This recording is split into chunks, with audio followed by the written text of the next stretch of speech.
Was the broadcast this morning, and this is a question: just how much does Donald Trump, how much does the United States of America care about humanity? How much do they care about human lives? How much do they care when thousands upon thousands of people die for various reasons on a day-to-day basis? How much do they really care about Africa? And we know in the past what Donald Trump had actually thought of the African continent, and this is the reason why we are focusing on Zimbabwe. And we've seen numbers, we've seen media reports talking about from January to June 2025, Zimbabwe recorded 5,932 AIDS related deaths. And this is up from 5,712 during the same period in 2024. Now, this comes against a background where it's getting to a hopeless situation once again. It's crumbling because this is since President Donald Trump issued sweeping executive orders freezing foreign aid, U.S. aid, and this is obviously a problem for a country like Zimbabwe. It's a problem for the African continent. But these threats of aid cuts coming through from the United States of America, and this is the reason why we are talking with the General Secretary of the Zimbabwe Communist Party, Ngqabutho Nicholas Manena. Ngqabutho, good morning to you, sir, and welcome to the show. Morning to you and morning to the viewers. Yes, the question I raise is how much does the United States really care? Do they give a damn about what is happening on the African continent? They do not care. They never cared at all. They are not friends of Africa. What they want in Africa is to loot the resources. They do not love the people of Africa. Yes, they do want to impose political leadership in Africa, not for the benefit of the African people, but for their own benefit, which will assist them in looting the resources. We're seeing what has been happening in the Democratic Republic of Congo. We see what is happening in the rest of the African continent. The imperialist forces, they never love the Africans. They always want to exploit our resources. Yes. Now, let's just look at Zimbabwe at this point in time. And great progress was actually being made in Zimbabwe in tackling the HIV/AIDS problem. And with these cuts, again, putting the country back, it's going to set the country back because we are starting to see numbers, a lot more people starting to die and going ahead, looking into the future. This is going to be problematic. Indeed, this is going to be problematic since Donald Trump came into power for his second term, and he cut funding to Zimbabwe and to the rest of the world. It has affected many people. People have lost jobs.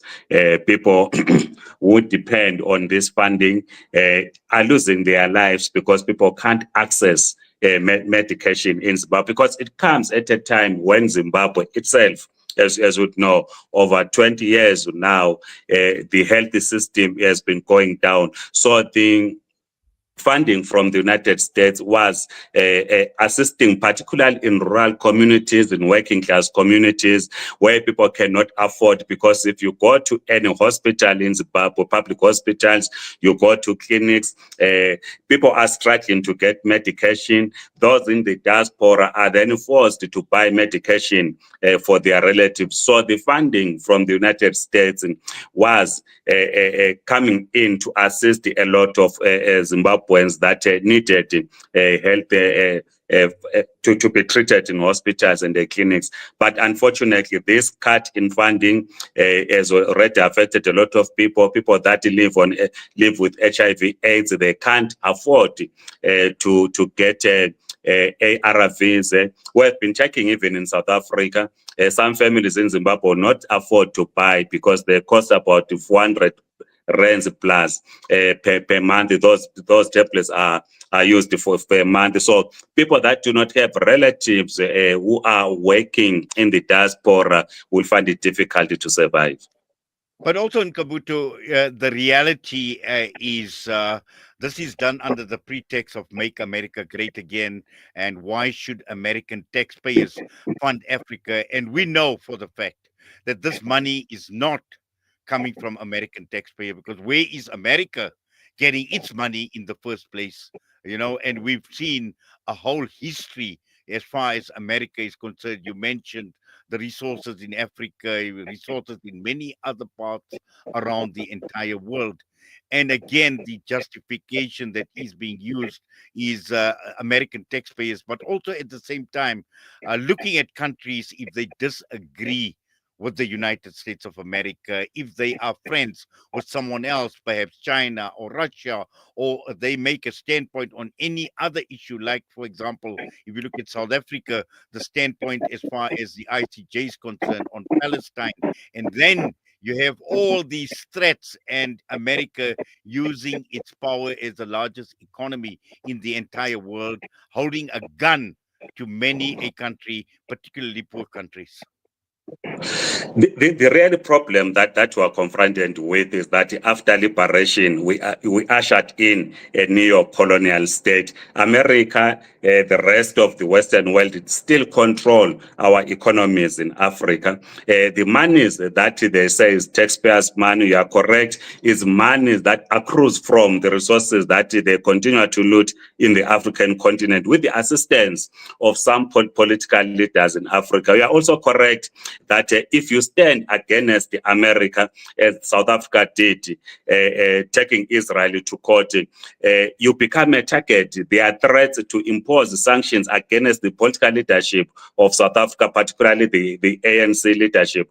So what we need to do in Africa is not to depend on aid from the United States or anyone else. What we need is to take charge of our own economies, is to dismantle neo-colonialism, is to push back imperialism in our continent, is to place the economy of the people of Africa in the hands of Africans so that we can begin to address these challenges that we are faced with, so that people can have meet basic needs like housing, clean drinking water, access to healthy care, quality and affordable education, and so forth and so forth, a proper road network, which at this stage is not happening, because part of the leadership that we have in Africa is a leadership that allows the imperialist forces to do as they wish in terms of our own resources. Well, what you say is very, very true, because on Wednesday evening I hosted a discussion with journalists from the African continent. And from a media perspective, the sentiment was exactly the same way you have described it in terms of the leadership. And obviously, we need a lot more courageous, we need a lot more bold and brave leadership to actually take certain very, very hard decisions. And I think this obviously is lacking, because to a large extent in a number of countries we see leadership that is compromised, leadership that is conflicted. What we are happy though about is that we are beginning to see some changes, particularly in the Sahel region, where we have a leadership that begins to understand, a leadership that is pushing back on imperialism. So if we can have the Sahel leadership, this can be played around in the rest of the African continent. Africa will be in charge of its own resources, because what we see the Sahel region is a rejection of French imperialism, while in Zimbabwe we still apply to belong to the Commonwealth, an imperialist body. We can survive outside the Commonwealth. We need to be in charge of our own resources. We have the best agricultural land in Zimbabwe. We produce the best tobacco in Zimbabwe. But all this is not in our direct control as the people of Zimbabwe. Yes, there was land reform, which of course was chaotic. And it is the political elite that benefited from that land. Those that should be tilling the land did not have access to the land. And of course, with the weather patterns that are changing, climate change, Zimbabwe traditionally has been supported by peasant farmers who, because of lack of rain, because of the changes in our climate system, are no longer producing. This is why Zimbabweans are now all over the world. We can't feed ourselves in Zimbabwe.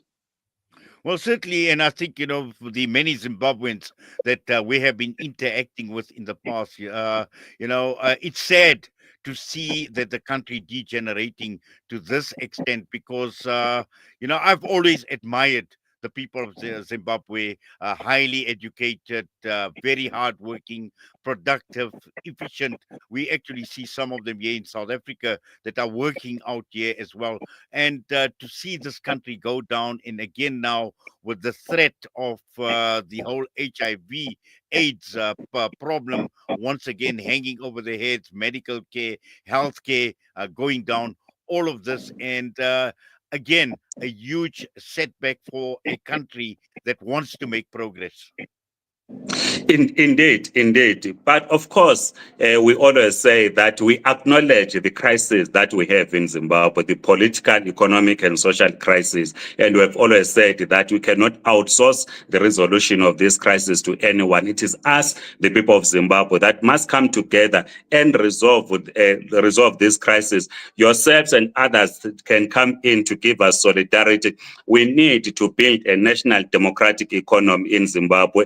We need every Zimbabwean to participate in the economy. We need to tap into the skills of the diaspora. We have Zimbabweans in the diaspora who are running companies in different countries who do have capital. We need to ensure that when they invest in Zimbabwe, their investment is safe. They get their profit, or there's a return to their profits in Zimbabwe. We need to upskill those that are in the diaspora, so that when they return back to Zimbabwe, they are able to contribute in the rebuilding of our economy. Well, certainly in Ngqabutho, I think there's just so much more we can unpack. And I think what is required, even from a SADC perspective as well, and you speak of Zimbabwe's neighbors as well, we need a new SADC order. We need a new African order, a new African continent order, for want of a better term. Because, when we talk about the West, we talk about Europe, everybody talks about a new world order. And we need a new African order where Africa is in charge, and Africans take the bull by the horns, and they take their own destiny. They take destiny in their own hands.